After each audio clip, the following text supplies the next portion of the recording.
근데 요 모니터 좀 소리 좀 올려주시겠습니까? 조금만, 모니터 조금만 올려주시기를 바랍니다. 우리 인생과 결코 떼놓을 수 없는 것들이 많이 있습니다. 그 중에 하나가 바로 노동이라는 것입니다. 여러분, 일은 축복일까요? 저주일까요? 하나님께서 우리에게 주신 일은 축복입니까? 할렐루야. 맞습니다. 성경은 우리에게 원래 일은 우리에게 사람들에게 축복이라고 우리에게 말씀해 주고 있습니다. 하나님께서는 사람을 만드시고 그들에게 복을 주시면서 이렇게 말씀하셨다라고 말씀합니다. 창세기 1장 28절입니다. 하나님이 그들에게 복을 주시며 하나님이 그들에게 이르시되 생육하고 번성하여 땅에 충만하라. 땅을 정복하라. 바다의 물고기와 하늘의 새와 땅에 움직이는 모든 생물을 다스리라 하시니라. 하나님께서 사람을 만드시고 복을 주셨는데 그 복을 보게 되면 어떠한 복이라는 것을 알 수 있습니까? 생육하고 번성하여 땅에 충만하고 땅을 정복하고 다스리는 것이라는 것을 알 수가 있습니다. 즉 하나님께서 우리 인간에게 주신 복은 바로 우리가 하는 일, 노동과 관련되어 있다라는 것을 알 수가 있습니다. 그런데 안타깝게도 아담과 하와가 그 복을 누렸습니까? 못 누렸습니까? 안타깝게도 그들은 죄를 범함으로 하나님의 그 복을 누리지 못하였다라는 것을 우리가 잘 알고 있습니다. 누리지 못했을 뿐더러 그 복을 저주로 바꾸었다라는 것을 보게 됩니다. 성경은 이에 대해서 이렇게 말씀합니다. 우리 창세기 3장 17절 말씀 함께 읽겠습니다. 시작. 내가 내게 먹지 말라 한 나무의 열매를 먹었은즉 땅은 너로 말미암아 저주를 받고 너는 내 평생에 수고하여야 그 소산을 먹으리라. 아멘. 그리고 또 이어서 나오는 말씀 19절을 보게 되면 또 이렇게 말씀합니다. 내가 흙으로 돌아갈 때까지 얼굴에 뭘 흘려야 합니까? 땀을 흘려야 우리가 양식을 먹을 수 있다라고 말씀하고 있습니다. 죄를 범한 사람들에게 노동, 즉 일이라는 것은 우리에게 이제 더 이상 복이 아니라 저주가 되었다라고 말씀하고 있습니다. 그래서 우리는 어떻게 살아가고 있습니까? 한평생 수고하며 살아가는 것을 보게 됩니다. 그렇다면 사람들은 이를 통해서 궁극적으로 얻고자 하는 것은 무엇입니까? 무엇을 얻고자 합니까? 이 시대 사람들이 일을 하면서 궁극적으로 얻고자 하는 것이 무엇입니까? 솔직하게 돈이죠. 물질을 얻기 위해서 열심히 일을 하면서 살아가는 것을 보게 됩니다. 여러분, 왜 사람들이 물질을 얻기 위해 그렇게 애쓰며 살아가고 있습니까? 돈이 많으면 어떻습니까? 우리에게 뭐가 있습니까? 편안함이 있기 때문입니다. 돈이 많으면 하기 싫은 청소, 하기 싫은 빨래 내가 하지 않아도 됩니다. 돈 주고 다른 사람을 시키면 됩니다. 돈이 많으면 해외여행 갈 때에 어디 탈 수 있습니까? 1등석 탈 수 있습니다. 이코노믹, 그 좁은 자리에 끼어서 가지 않고 1등석에서 밤에는 어떻게? 잠을 자면서 누워서 갈 수가 있습니다. 요즘 백화점에 가보게 되니까 또 돈이 많으니까 이러한 혜택이 있더라고요. 요즘 부산에 이렇게 센텀에 신세계 백화점 아시죠? 거기에 가면 VIP 고객이 되면 발레 파킹 아십니까? 거기에 이제 소비를 많이 하는 사람들은 1층에서 문을 열어주고 발레 파킹을 해주고 쇼핑을 마치면 어떻게? 또 1층에 차를 갖다 주는 발레 파킹 서비스를 받는 것을 볼 수가 있었습니다. 제가 얼마 전에 영상 하나를 보게 됐는데 미용 관련 사업을 하시는 분이 나오는 것을 볼 수가 있었습니다. 그럼 그분이 한 달에 1년이 아니라 한 달에 얼마를 버는지 아십니까? 그분이 말하기를 한 달에 순수익이 매출이 아니라 그분이 가져가는 순수익이 2억을 넘는다고 합니다. 한 달에 1년이 아니라 연봉이 아니라 한 달에. 여러분, 만약 한 달에 2억을 벌면 어떨 것 같습니까? 근데 그분의 이야기를 들어보니까 어떠한 얘기를 하냐면 그분이 한 달에 2억을 벌지만 그분에게는 공황장애가 있다고 고백하는 것을 들을 수 있었습니다. 그래서 그분은 늘 언제나 신경과 약을 달고 산다라는 것을 볼 수가 있었습니다. 여러분, 그에게 물질이 있지만 그에게 무엇이 없습니까? 그의 마음에 뭐가 없습니까? 평안, 안식이 없다라는 것을 알 수가 있습니다. 여러분, 주님께서 제자들에게 그리고 우리에게 이렇게 말씀하십니다. 우리 요한복음 14장 27절 말씀 함께 읽겠습니다. 시작.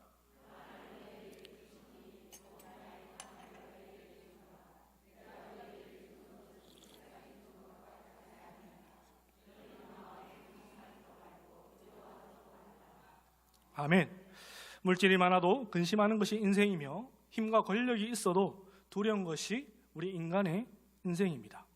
하지만 주님께서 우리에게 뭐라 말씀하십니까? 무엇을 주신다라고 말씀하십니까? 평안, 편리가 아니라 하나님만이 줄 수 있는 그 평안을 우리에게 주신다라고 말씀하고 있습니다. 여러분, 세상이 주는 편리, 평안에는 보게 되면 유통기한이 다 있다는 것을 보게 됩니다. 여러분, 좋은 차, 좋은 집 다 가져보셨죠? 어떻습니까? 그 가지니까 아직도 그 유통기한 어느 정도 됩니까? 우리 여성도님들 혹시 루비통 가지면 어느 정도 될 것 같습니까? 유통기한이? 그 유통기한이 그리 길지 않다는 것을 우리가 잘 알고 있습니다. 오늘 보면 우리가 잘 아는 것처럼 베데스다 목가에서 38년 된 병자가 주님께서 고쳐주시는 사건을 담고 있는 본문 말씀입니다. 오늘 본문 서두에는 이 사건의 배경을 우리에게 알려주는 것을 볼 수가 있습니다. 우리 오늘 본문의 1절과 2절 말씀 다시 한번 읽어보겠습니다. 시작. 예수께서 예루살렘에 올라가시니라. 예루살렘에 있는 양문 곁에 히브리 말로 베데스다라 하는 못이 있는데 거기 행각 5이 있고. 요한복음을 읽을 때에 주의할 몇 가지 점이 있습니다. 2가지를 말씀드리면, 첫째는 요한복음에서 유대인은 부정적인 시선으로 보고 있는 것을 확인할 수 있습니다. 그래서 요한복음에 나오는 사건들을 보게 되면 유대인들은 늘 예수님을 어떻게 대적하는 자로 나오는 것을 볼 수가 있습니다. 그리고 두 번째, 요한복음에 나오는 사건에 있어서 배경과 인물의 상황은 그 사건에 등장하는 사람들의 영적 상태를 우리에게 알려주고 있습니다. 사건의 배경과 그 인물들이 겪고 있는 상황이 그 사람들의 영적 상태를 우리에게 알려주고 있습니다. 예를 든다면 가나 혼인잔치에서 무엇이 떨어집니까? 포도주가 떨어집니다. 포도주가 떨어졌다라는 것은 그곳에 더 이상 기쁨이 없다라는 것을 우리에게 암시해 주고 있습니다. 그리고 니고데모가 언제 주님을 찾아왔습니까? 언제 찾아왔습니까? 밤에 주님을 찾아왔습니다. 밤에 니고데모가 주님을 찾아왔다라는 것은 그가 여전히 영적 어둠에 있다라는 것을 우리에게 말씀해 주고 있습니다. 여러분, 우물가에 만난 사마리아 여인이 주님을 만나기 전까지 몇 번을 결혼했습니까? 6번을 결혼했습니다. 성경에서 숫자 6은 불완전 숫자로서 그녀의 영적 불완전한 상태를 우리에게 알려주고 있습니다. 이처럼 요한 사도는 사건이 일어나는 배경과 인물 설명을 통해서 그 사건에 등장하는 인물들의 영적 상태를 우리에게 가르쳐주고 있습니다. 그래서 오늘 본문도 마찬가지입니다. 오늘 본문에서도 요한 사도는 유대인들을 부정적인 시선으로 바라보고 있으며 그들의 영적 상태가 어떠한지를 배경과 그 상황을 통하여서 우리에게 말씀해 주고 있습니다. 여러분, 오늘 본문의 사건의 배경의 시기가 언제라고 말씀합니까? 1절을 보니까 유대인의 명절이라고 말씀하고 있습니다. 우리는 단순히 유대인의 명절이라고 해놓았기 때문에 정확히 그 절기가 언제인지는 알 수가 없습니다. 하지만 분명한 사실은 그 절기 기간 동안 수많은 사람들이 절기를 지키기 위해서 예루살렘에 왔다라는 사실입니다. 그리고 그 수많은 사람들은 그곳에서 하나님께 제물을 드렸습니다. 2절 말씀을 통해서 우리는 이 사건의 또 하나의 배경을 알 수 있습니다. 이 사건의 장소가 어디라고 말씀합니까? 예루살렘에 있는 양문 곁에 있는 베데스다 목가라고 말씀하고 있습니다. 예루살렘에 있는 양문이라 하면 이곳을 통해 무엇이 많이 지나다녔다라는 것을 알 수 있습니까?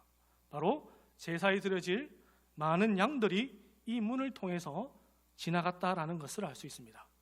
더군다나 유대인의 절기이다 보니까 평소보다는 훨씬 많은 양들이 그 문을 지나고 있었다라는 것을 알 수 있습니다. 그런데 절기를 맞아서 그렇게 열심을 다해 하나님께 제물을 드리는 사람들이 주님의 눈에는 마치 어떤 사람처럼 보인다라고 오늘 성경이 말씀하고 있습니까? 오늘 본문의 3절을 보게 되니까 그 안에 많은 병자, 맹인, 다리 저는 사람, 혈기 많은 사람들이 누워 있었다라고 말씀하고 있습니다. 시기와 장소를 설명한 뒤에 성경은 그곳에 있는 사람들을 주목하고 있습니다. 그곳에는 많은 병자, 즉 맹인과 다리 저는 사람과 혈기 많은 사람들이 그곳에 있었습니다. 한편에서는 열심히 사람들이 예루살렘에 몰려와서 하나님께 양들을 제물로 드리고 있습니다. 그리고 또 한편에서는 병자, 앞을 보지 못하는 자와 다리 저는 자와 혈기 마른 자가 동시에 그곳에 있다라는 것을 말씀하고 있습니다. 우리는 이 대비되는 그 두 장면을 통해서 무엇을 알 수 있습니까? 바로 지금 유대인의 절기를 맞아서 수없이 많은 제물을 하나님께 드리고 있는 그 사람들의 영적 상태를 알 수 있다라는 것입니다. 여러분, 그들의 실체가 무엇입니까? 그들의 실체는 하나님을 보지 못하는 영적 맹인이었고, 그들은 하나님께 갈 수도 없고 하나님을 찾을 수도 없는 영적 불구자였다라는 것을 우리에게 말씀해 주고 있습니다. 그렇기 때문에 그들이 늘 언제나 기대하고 기다리는 것이 무엇이었다라고 성경에 말씀합니까? 3절 하반절을 보게 되니까 이렇게 말씀합니다. 물의 움직임을 기다리니 이는 천사가 가끔 못에 내려와 물을 움직이게 하는데 움직인 후에 먼저 들어가는 자는 어떤 병에 걸렸든지 낫게 되밀어라. 여러분, 그들이 결국 기다리는 것이 무엇입니까? 그들은 물의 움직임만을 기다리고 있었다라고 말씀합니다. 왜 그렇습니까? 천사가 가끔 내려와서 물을 움직이게 하는데 가장 먼저 그 물에 들어가면 낫는다라는 말이 있었기 때문입니다. 여러분, 이러한 말을 전문적인 용어로 무엇이라 말합니까? 두 글자로 미신이라고 말합니다. 여러분, 영적 맹인, 영적 불구자가 결국 의지하고 쫓는 것은 바로 미신과 세상이 가르쳐주는 거짓된 가르침이라는 것을 알 수가 있습니다. 우리는 이와 같은 사실을 사울 왕을 통해서도 다시 한번 확인할 수 있습니다. 여러분, 하나님과 멀어진 사울이 그가 결국 찾는 사람은 누구였습니까? 바로 사무엘이 죽자 사울 왕은 다시금 박수와 신접한 사람을 찾는 것을 보게 됩니다. 성경은 다시 한 번 더 그 수많은 병자들 가운데 또 한 사람을 주목합니다. 그 사람은 바로 38년 된 병자입니다. 성경은 이 병자에 대해서 38년 동안 병을 앓아왔다라는 사실 외에는 아무런 정보도 우리에게 알려주지 않습니다. 그렇다면 우리는 이 38년이라는 숫자에 주목해 보아야 합니다. 여러분, 구약 성경에서도 이 38년이라는 숫자가 동일하게 나오는 것을 볼 수가 있습니다. 바로 신명기 2장 14절 말씀에 나오는데 우리 신명기 2장 14절 말씀 함께 읽도록 하겠습니다. 시작. 38년 동안이라 이때에는 그 시대의 모든 군인들이 여호와께서 그들에게 맹세하신 대로 진영 중에서 다 멸망하였나니. 여러분, 신명기 말씀에서 이스라엘 백성이 가데스 바네아를 떠나 세레 시내를 건너기까지 몇 년이 걸렸다라고 말씀합니까? 38년이 걸렸다라고 말씀하고 있습니다. 왜 하루도 안 걸릴 작은 시내를 건너기까지 38년이라는 긴 세월이 걸렸을까요? 그들에게 무엇이 없었습니까? 그들에게 믿음이 없었습니다. 하나님이 너희로 저 땅을 정복하게 하시겠다라고 하신 그 약속에 대한 말씀에 대한 믿음이 없었기 때문에 그들은 약속의 땅 가나안 땅에 들어가지 못하고 무려 38년이라는 세월을 광야에서 보내야만 했었습니다. 여러분, 이제 이 38년 된 병자의 의미가 무엇인지 아시겠습니까? 이 38년 된 병자의 의미는 곧 불신의 약속의 땅, 즉 가나안 땅에 들어가지 못한 이스라엘 백성과 지금 절기를 맞아 열심히 제사를 드리고 있는 사람들의 영적 상태가 같다라는 것을 알 수가 있습니다. 그렇다면 믿음으로 약속의 땅 가나안에 들어간다라는 것은 신학적으로 어떤 의미가 있을까요? 우리는 시편 기자의 말씀을 통하여서 이 약속의 땅 가나안에 들어가는 것이 어떠한 신학적 의미가 있는지 확인할 수 있습니다. 우리 시편 95편 10절과 11절 말씀 함께 읽겠습니다. 시작.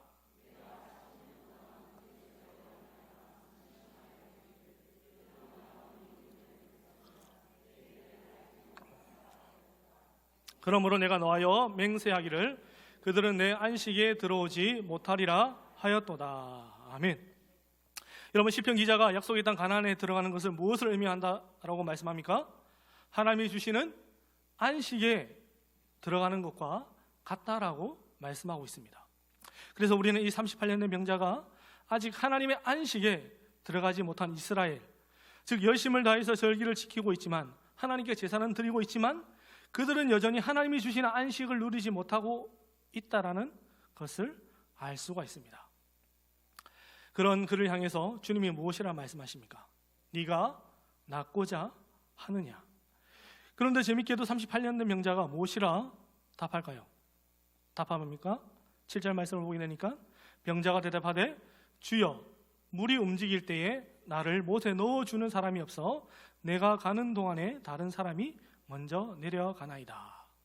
여러분, 상식적으로 병든 사람이 당신 낫고 싶습니까? 라고 물으면 무엇이라 답해야 합니까?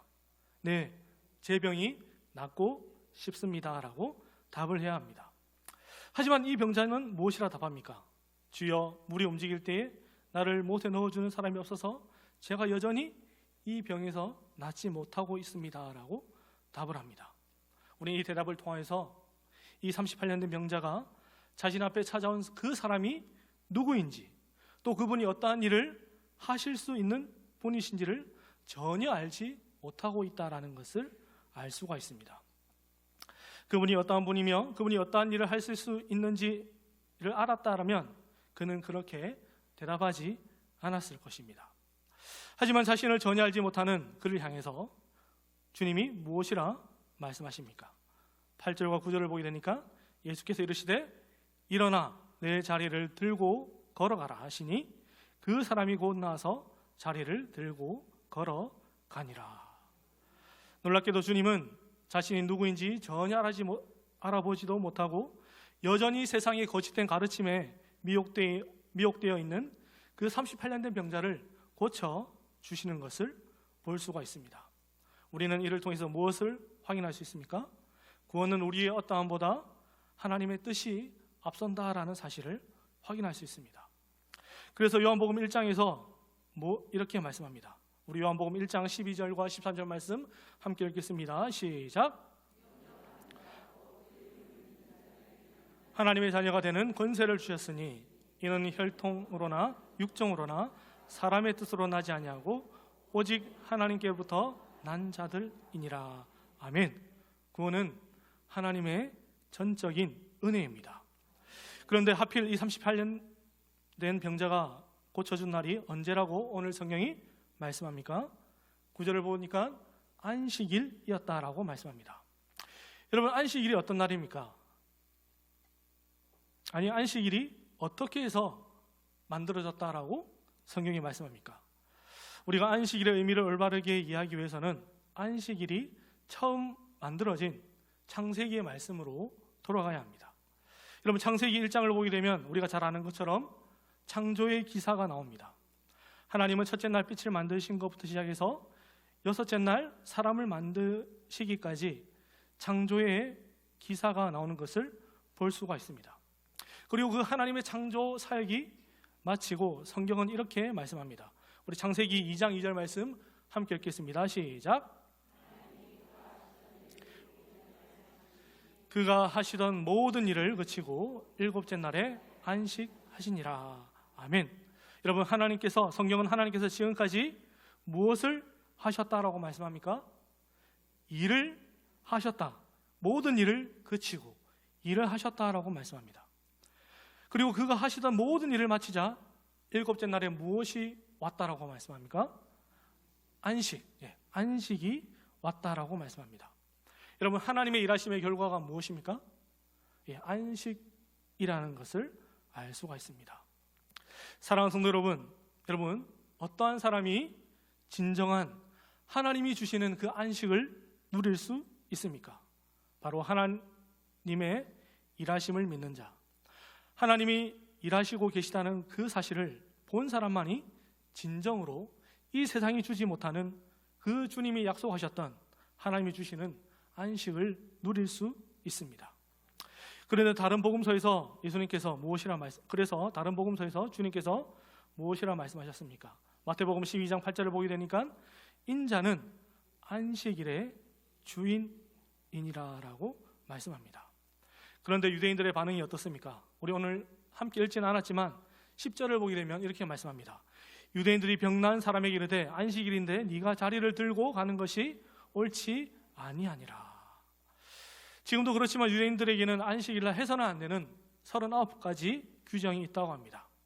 그 중에 하나가 바로 안식일날 자리를 들고 이동하는 것이라고 합니다.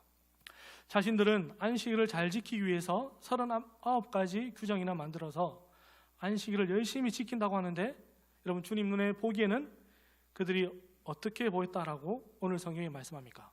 바로 38년 된 병자처럼 하나님의 약속의 땅, 그 가나안 땅, 하나님의 그 안식에 들어가지 못하고 여전히 광야에서 방황하는 이스라엘 백성과 같이 보인다라고 말씀합니다.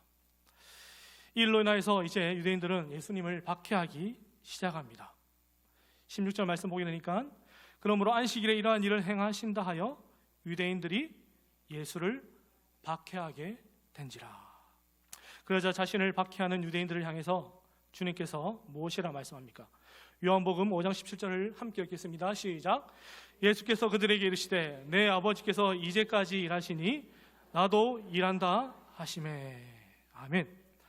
주님은 내 아버지께서 지금까지 창조 때부터 시작해서 지금까지 일하고 계시니 주님도 나도 여전히 일하고 계신다라고 말씀합니다. 사랑하는 성도 여러분, 주님은 지금도 일하고 계십니다. 무엇을 일하고 계십니까? 바로 그가 택한 백성, 주의 몸된 교회인 저와 여러분을 구원하기 위해서 지금도 여전히 살아계셔서 일하고 계신다라고 성경은 말씀하고 계십니다. 지금도 일하고 계시는 그 하나님을 목도할 수 있는 여러분의 삶이 되기를 주님의 이름으로 축복합니다. 말씀을 맺겠습니다. 신명기는 우리가 잘 아는 것처럼 모세의 고별 설교를 담고 있는 말씀입니다. 가나안에 들어가는 이스라엘 백성들이 어떻게 살아야 되는지에 대해서 모세는 자세히 설명합니다. 앞으로 가나안 땅에 들어가서 가나안 정복 전쟁을 하게 될 것인데 어떻게 싸우라고 모세가 말씀합니까? 우리 신명기 3장 22절 말씀 함께 읽겠습니다. 시작.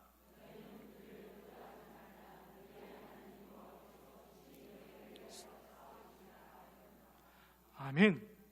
모세가 이스라엘 백성들을 향해서 그 땅에 들어가서 전혀 두려워할 필요가 없다라고 말씀합니다. 왜 그렇습니까? 왜요? 왜 그렇다고 말씀합니까? 너희의 하나님이 여호와께서 어떻게 친히 너희를 위해서 싸우시겠다라고 말씀합니다. 오늘 본문의 표현을 빌리자면 하나님께서 친히 먼저 너희를 위해서 일하겠다라고 말씀하고 있습니다. 사랑하는 성도 여러분, 가나안 정복 전쟁은 사실 믿음의 전쟁이었습니다. 믿음으로 나보다 앞서 싸우시는, 즉 나보다 먼저 일하시는 하나님을 본 사람은 그 땅을 정복할 수 있었고, 그 하나님을 보지 못하는 사람들은 그 땅을 정복하는 데 실패하였습니다. 우리 인생도 마찬가지입니다. 세상은 지금도 우리를 향해서 끊임없이 베데스다 목가에 1등으로 들어가야 한다라고 말합니다. 하지만 성경은 무엇이라 말씀합니까? 모세가 백성에게 이르되 너희는 두려워하지 말고 가만히 서서 여호와께서 오늘 너희를 위하여 행하시는 구원을 보라. 너희가 오늘 본 애굽 사람을 영원히 영원히 다시 보지 아니하리라. 아멘. 성경은 우리 향해서 두려워하지 말라라고 말씀합니다.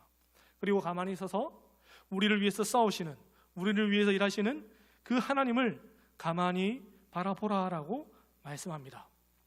우리 성도님 삶 가운데서도 우리를 위해서 싸우시고 일하고 계시는 하나님을 목도함으로 말미암아 하나님을 찬양하고 예배하는 귀한 은혜가 있기를 주님의 이름으로 축복합니다.